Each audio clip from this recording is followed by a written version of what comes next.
Answering the questions today is my really good friend Kyle. How's it going? He works for a large corporation in the back office, so he's definitely experienced a lot of these questions that we have to answer today. So, without further ado, we'll start with the first question. Kyle, how can limited time impact the workplace?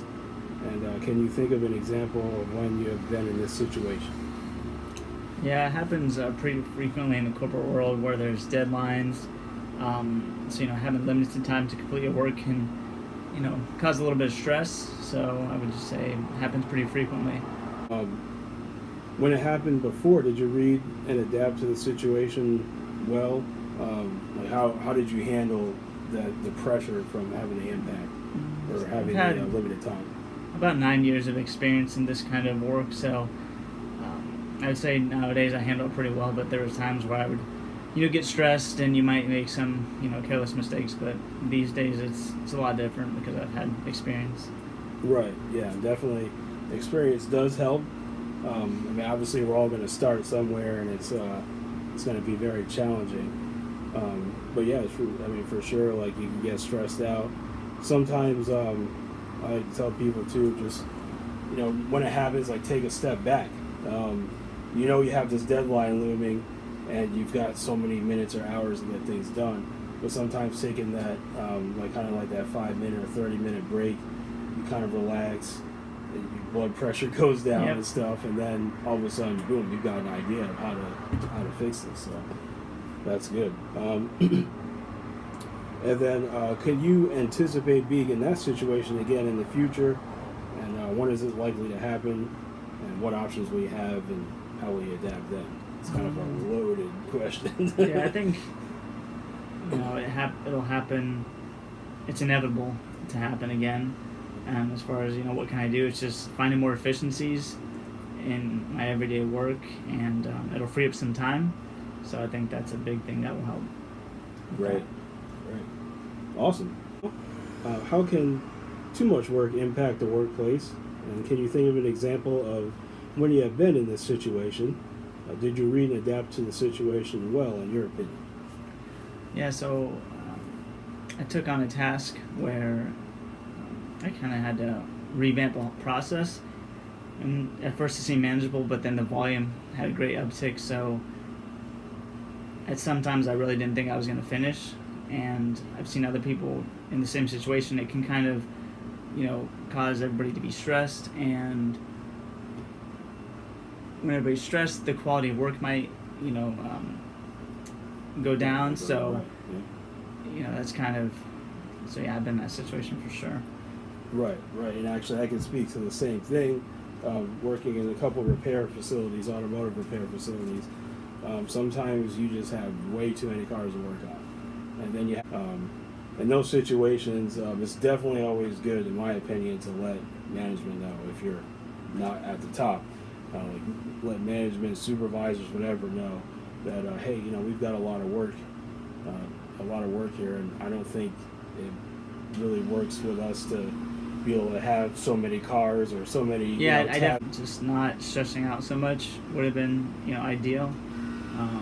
Just taking a step back and just taking a deep breath and maybe walking away for 5 minutes. But sometimes when you get doing something, you just kind of don't want to stop. Right. But I've kind of learned. How can other people not doing their part impact the workplace?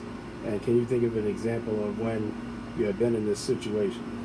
Yeah, so if one person isn't really, pulling their weight, it can kind of put a heavier burden on everybody else, and they'll have to kind of pick up the slack.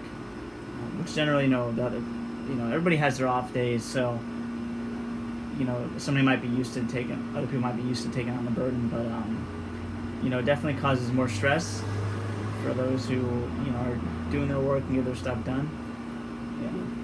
Yeah, and for sure, in those situations, that may be a good time to call like a quick meeting. Like, okay, hey, we're noticing some people are falling behind here, and some people that are ahead or whatever are getting stressed because now they have too much work. Let's all sit down together, acknowledge it, and then come up with a plan to make sure that everybody's doing their part and the whole Yeah. organizations moving Teams forward. functioning, yeah. Yeah. And as far as like anticipating the future, I would say, there's always going to be times where somebody may have something personal going on, so they might be struggling, and so I would say, yeah, you can expect in the future. Right, yeah. There's a human impact. You just never know. Or did you read and adapt to the situation well, or did you go yell at people? And Yeah, no, I adapt well. I'm always willing to help out other people. If I see they're struggling, I'll message them, being, what can I do to help you? Other people volunteer to help, so I'll, always make sure they know that people are willing to help them out. If they may be struggling, and if it's like a performance thing where, maybe it's a training issue. Maybe Right. they might need additional training. So it's just kind of finding the root cause of whatever is going on with them. I would say the opportunity would be like, hey, as a training opportunity. Yeah. Hey, we kind of dropped the ball on this one this time. Maybe we should have done this instead. Kind of make it a we thing and not a personal Yeah, it's thing. important making it about the team Right. versus the individual. Exactly. Yeah. So, can conflict between and among employees impact the workplace? And can you think of an example of when you have been in this situation? Yeah, so if there's conflict among employees, it can make the team less efficient. People aren't seeing eye to eye. It can kind of hinder deadlines being met, and Right. just kind of throw off the whole function of the team. And yeah, I mean, I've seen it over the years, and with all my employers, there's always sometimes where people don't see eye to eye, but they've always generally work it out, which is definitely important. Right. And how do you think you read and adapted to those situations now and in the past? Yeah, so I try to, if somebody seems to be struggling with somebody else, I don't try to be nosy, but I just try to say if they need to talk to me about anything, they can, and I'm always willing to, listen, and maybe they just need to vent, and then maybe I can kind of provide, solutions to why they don't, they're not seeing the eye to eye. And right, and that's actually the perfect thing. And my job during this interview is to provide solutions for when these things come up. And I can tell you, I've experienced before, again, in repair facilities, and you can have two technicians going at it, or even two service advisors going at it. And how I read and adapt to those situations was not well. I do not recommend it. You do not get in the middle of two people and basically yell at them and tell them they need to get back to work and all that stuff. That's not how you work.